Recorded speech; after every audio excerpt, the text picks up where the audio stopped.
Video में हम दो एग्जांपल ले रहे हैं। पहला, अगर आपको कोई ट्रांसफर फंक्शन गिवन है और उसे अलग अलग आरओसी के लिए इनवर्स जेन ट्रांसफॉर्म फाइंड करना है। दूसरा, अगर रिपीटेड रूट्स गिवन है किसी ट्रांसफर फंक्शन के तो उसके लिए इनवर्स जेन ट्रांसफॉर्म कैसे फाइंड करेंगे। तो हम आज इस वीडियो में हम उन्हीं दो एग्जांपल्स पर डिस्कस करेंगे। तो सबसे पहले हम क्या करते हैं, रिपीटेड रूट्स के लिए ले लेते हैं।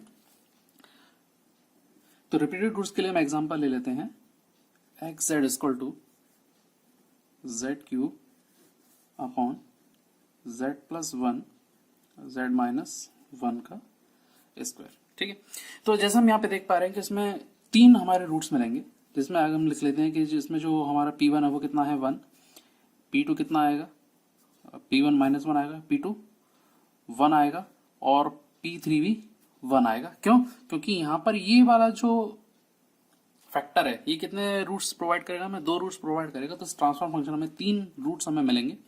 ठीक है, तो इसमें ये वाला जो रूट है वो रिपीटेड है। अब इसके लिए हम कैसे फाइंड करेंगे इसके लिए, तो इसके फाइंड करने के लिए हम पिछले लेक्चर में हम उसको देख चुके हैं। तो कैसे हम इसको निकालने वाले हैं इसके लिए हम फॉर्मूला ले चुके हैं। तो हम एक काम करते हैं, अपनी प्रीवियस लेक्चर की स्लाइड को ले लेते हैं।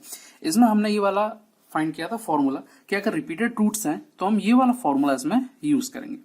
ए i r minus k one upon k d k upon differential k upon z k z minus p i power r at z और z equal to p I.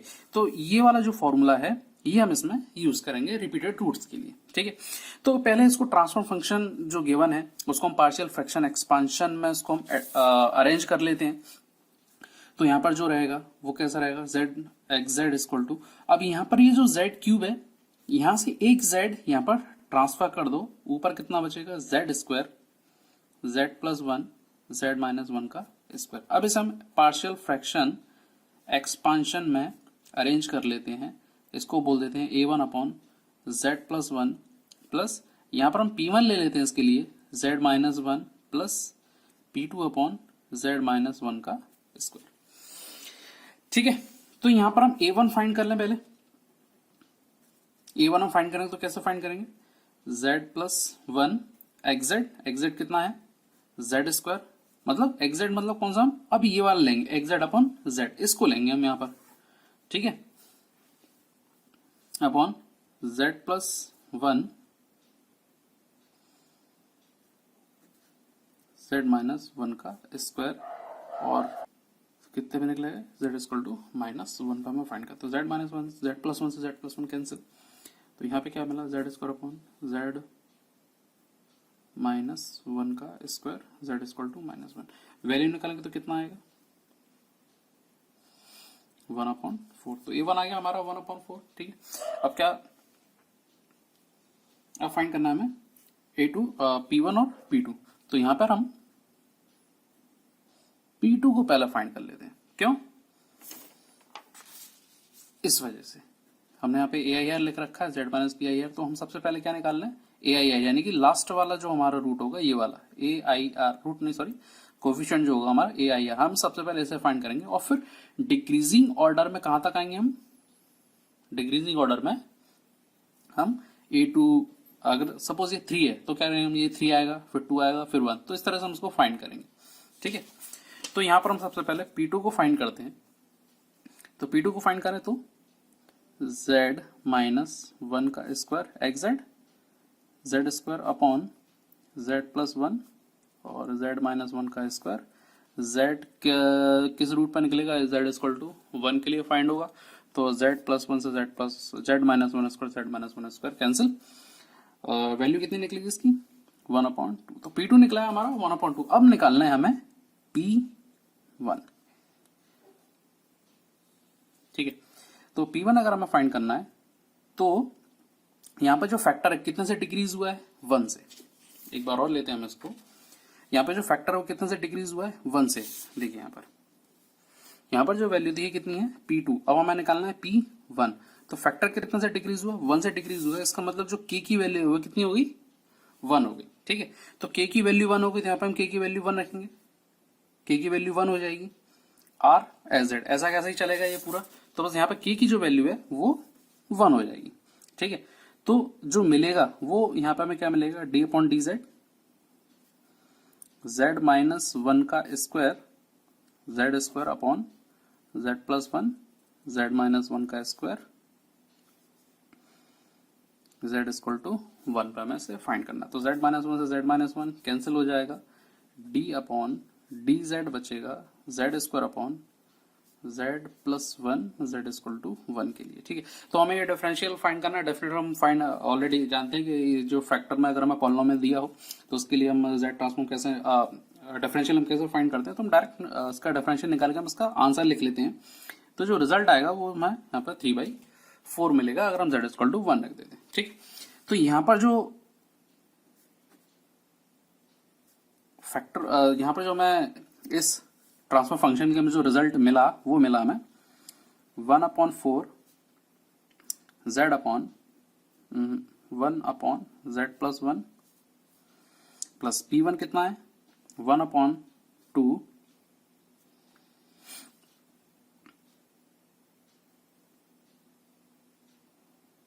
p1 है 3/4 3/3/4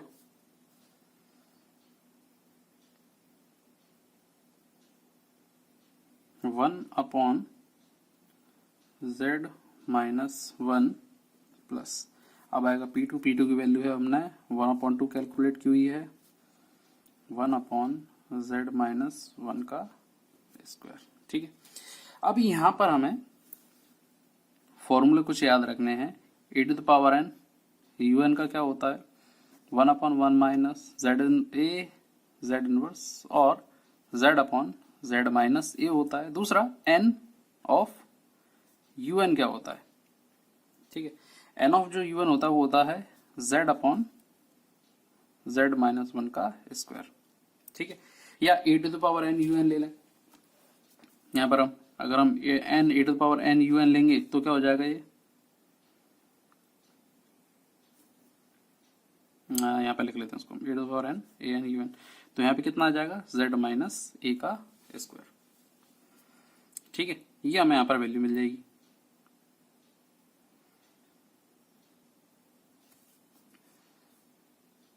ठीक, अब यहां पर हम देखें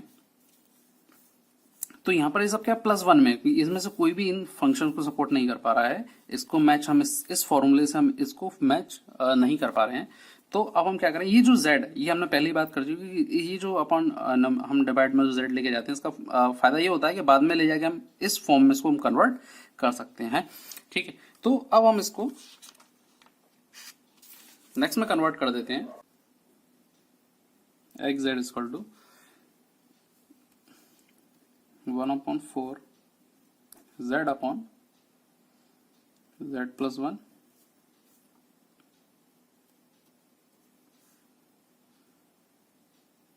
plus 3/4 z upon z minus one plus 1/2 z upon z minus one का square. ठीक है, अब इनवर्स z ट्रांसफॉर्म अगर हम फाइंड करें तो बस हमें करना कुछ नहीं है, जो फॉर्मूले हैं उनसे उनको कंपेयर करना है। तो यहाँ पे मुझे मिलेगा 1/4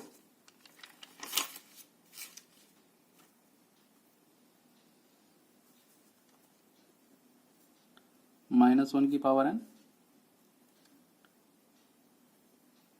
un प्लस 3/4 वन की पावर n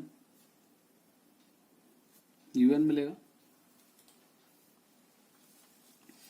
और जो लास्ट है वो मिल जाएगा मुझे प्लस 1/2 वन की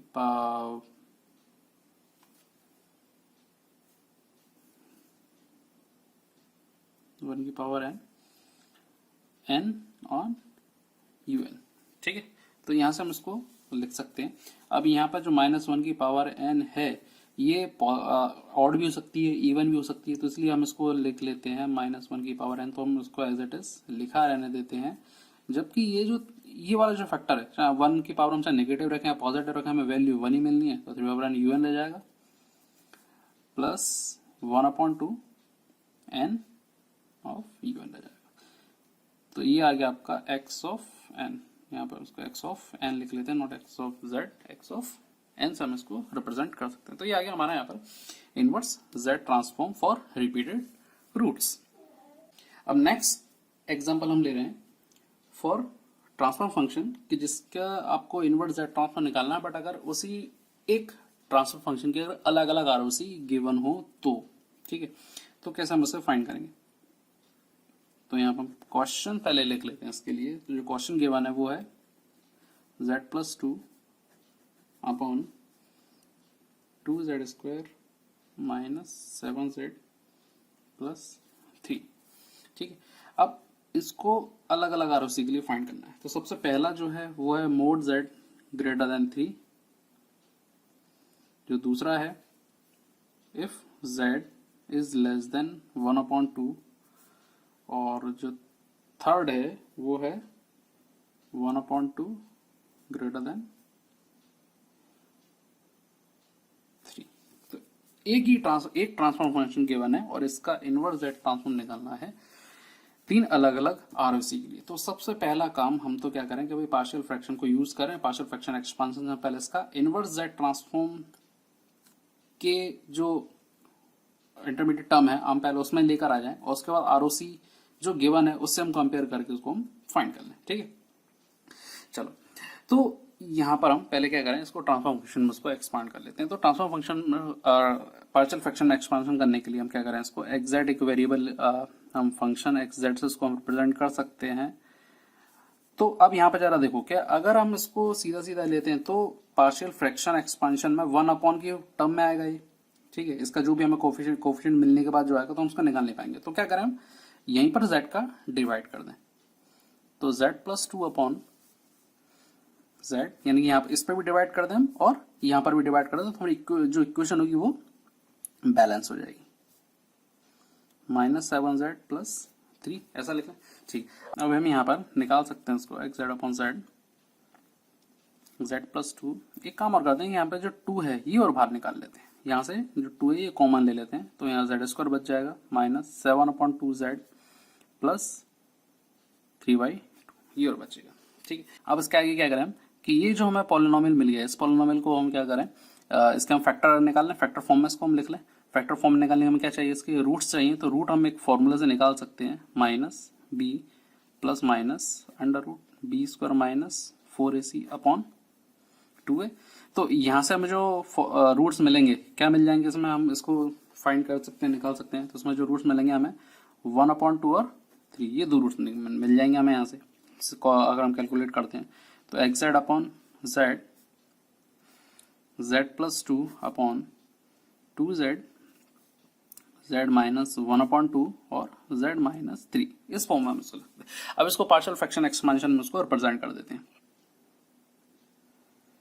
xz upon z equal to a1 upon z plus a2 upon z minus 1/2 plus a3 upon z minus 3, ठीक है। तो इस फॉर्म में हमने लिख लिया। अब एक एक हमें क्या निकालना है, इसके कोफिशिएंट में फाइंड करना है। तो ये कोफिशिएंट फाइंड करना हम अच्छे से अभी तक हम जान चुके हैं कि कोफिशिएंट कैसे फाइंड करते हैं। तो हम डायरेक्ट यहाँ पर रिजल्ट लिख लेते हैं कि जो a1 होगा वो क्या मिलेगा हमें। a1 जो हमें मिलेगा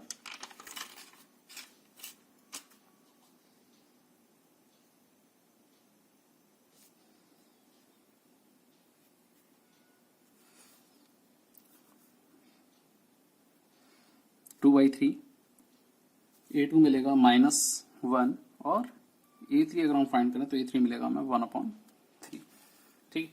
तो अब ये जो कोफिशिएंट हमने निकाल लिए हैं ये अब हम इसमें पुट कर लेते हैं। तो यहाँ पे इसको हम वैल्यू पुट कर लेते हैं, xz upon z equal to 2/3z minus 1 upon z minus 1/2 plus 1/3 1/z minus 3, ठीक। अब ये जो z है ये ऊपर यहाँ पर वापस से ट्रांसफर कर दो, जिससे हम अपने जो इनवर्स z ट्रांसफॉर्म के फॉर्मूले से हम उसको हम कंपेयर कर पाए। तो ये बचेगा 2/3 minus z upon z minus 1/2 plus 1/3 z upon z minus 3, ये आ गया। अब यहाँ तक तो हम आ गए। अब इसके आगे हमें आरओसी गिवन है, अब इनको हम आरओसी के रेस्पेक्टिव में अब हम फाइंड कर पाएंगे। तो आरओसी के रेस्पेक्ट कैसे फाइंड करना है, तो सबसे पहली जो आरओसी हमें वो हम ले लेते हैं z इज ग्रेटर देन 3। अगर ग्रेटर देन 3 इसका मतलब ये हो कि जो सिग्नल जो होगा हमारा, जो पूरा कंपोजिट सिग्नल है, क्योंकि ये अलग अलग सिग्नल से मिलकर बना हुआ हमारा कंपोजिट सिग्नल, ये अलग होगा, ये अलग सिग्नल होगा, ये अलग सिग्नल होगा। तो ये जो कंपोजिट सिग्नल है हमारा, जो पूरा टोटल कंप्लीट कंबाइंड सिग्नल हमें जो मिला है, इस कंबाइंड सिग्नल की जो आरओसी वो ग्रेटर देन 3 है। इसका मतलब ये हुआ कि हमारे जो सिग्नल होगा वो कैसा होगा, राइट साइडेड सिग्नल होगा। ठीक है, और आरओसी को हम रिप्रेजेंट करते कैसे हैं, अगर राइट साइडेड सिग्नल है तो हम इस तरह से फाइंड करते हैं, यानी कि ग्रेटर देन हम इसको मान लेते हैं 3। तो जो पूरा एंटायर जेड प्लेन है which will be greater than 3। इसका मतलब ये हुआ कि हमें जो इनवर्ट जेड ट्रांसफॉर्म मिलेगा वो इसी फॉर्म में फाइंड करना पड़ेगा। और ये हमें कब मिलता है, या हम थोड़ा सा इसको लिख लेते हैं भाई, ऐसा जो होता है वो कैसे और कब कब मिलता है हमें, ताकि ये चीज़ हमें याद रहे। अगर आपका e⁻n un है तो z अपॉन z माइनस ए मिलेगा, और यहाँ पे जो z होगा वो क्या होगा, ग्रेटर देन ए होगा। ठीक है, अब यहाँ पे जो 1 है, यहाँ पे कितना है, 2/3 1 है। अगर ये 1 गिवन है, इसका मतलब ये हुआ कि ये जो इनवर्स जेड ट्रांस ये जो निकला होगा, कहाँ से निकला होगा, इम्पल्स फंक्शन से। और ये हम पहले हम फाइंड कर चुके हैं अपने एग्जाम्पल एंड सॉल्यूशन में, जो हमारा जो फर्स्ट एग्जाम्पल सॉल्यूशन वाला जो वीडियो है आप उसको देख लें तो आप मिल जाएगा कि इम्पल्स फंक्शन का जेड ट्रांसफॉर्म कैसे फाइंड होता है। ठीक है, तो यहाँ पर हम लिख सकते हैं उसको 2/3 डेल n, यहाँ पर लिख सकते हैं माइनस कितना आ रहा है, z अपॉन z माइनस 2। तो यहाँ पर हम लिख लेंगे 1/2n un प्लस 1/3 un। ठीक है, ये हो जाएगा इसका इनवर्स जेड ट्रांसफॉर्म। अब सेकंड केस है, वो बोल रहा है कि जो z है वो क्या है, लेस देन 1/2 है। अगर लेस देन 1/2 है इसका मतलब ये हुआ कि जो सिग्नल है वो कौन सा है, लेफ्ट साइडेड सिग्नल होगा। ठीक है, और अगर लेफ्ट साइडेड सिग्नल है तो उसकी आरओसी कैसी होगी, ये इसकी आरओसी होगी, हमने इसको मान लिया 1/2, यानी कि इससे लेस देन होगी। अब ऐसे केस में जो लेफ्ट साइडेड सिग्नल होते हैं उनके लिए जो फॉर्मूला है वो हम लिखते हैं -e⁻n u ऑफ -n -1 के लिए जो निकलता है ये भी 1/z अपॉन z माइनस ए ही फाइंड होता है। ऐसा क्यों, हम इस पर पहले डिस्कस कर चुके हैं। ठीक है, तो अब मेरा जो प्रीवियस जो वीडियोस हैं उसको आप चेक कर लें, तो उसमें आपको ये दोनों ही रीजन मिल जाएंगे कि ऐसा करने से हमें ऐसा क्यों मिल रहा है। ठीक है, तो यहाँ पर जो z होगा वो होगा लेस देन ए। ठीक है, तो ये जो दो फॉर्मूले हैं ये हमेशा याद रखना है। अगर ये दो फॉर्मूले याद हैं किसके लिए क्या होगा, तो हम इजीली किसी भी आरओसी के लिए हम उसको हम फाइंड कर पाएंगे। ठीक है, तो अगर ऐसा है तो हम क्या करेंगे, हम यहाँ पर से इसको कंपेयर करें इससे। ठीक है, तो कंपेयर करेंगे तो जो थर्ड आएगा सेकंड के लिए जो आएगा वो x ऑफ n आएगा 2/3 डेल n। यहाँ पे देखिए, यहाँ माइनस लिखा हुआ है। ठीक है, और यहाँ पे जो z टर्म हो रहा है वो किस में आ रहा है, प्लस में आ रहा है। ठीक है, अगर प्लस में आ रहा है तो ये माइनस में, तो ये क्या हो जाएगा, plus 1/2n u of -n -1। ठीक, क्योंकि कंपोजिट है इसका मतलब ये भी लेस देन होगा, ये भी लेस देन के लिए ही फाइंड होगा। तो यहां पर आ जाएगा ये -1/3 3n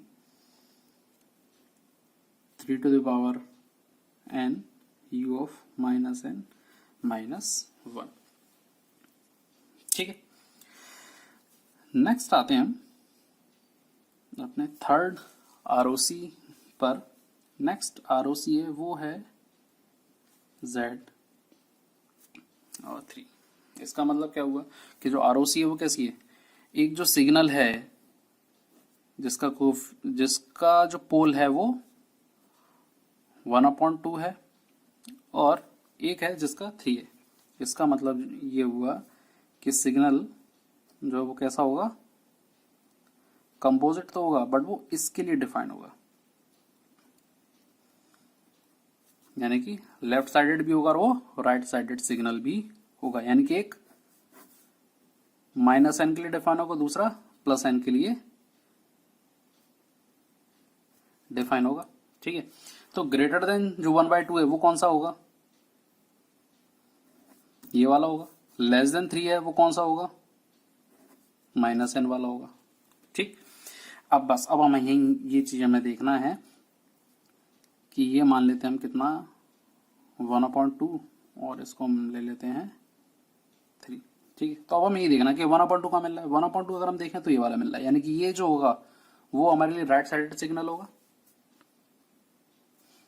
ठीक है, और लेस देन 3 क्या दिख रहा है, कोफिशिएंट हमारे जो रूट जो उसका पोल है वो हमें 3 यहाँ दिखाई दे रहा है, यानी कि ये कौन सा होगा, लेफ्ट साइडेड सिग्नल के लिए डिफाइन होगा। तो बस मिल गया हमें यहाँ पर एक्सन। तो एक्सन 2/3 डेल एन,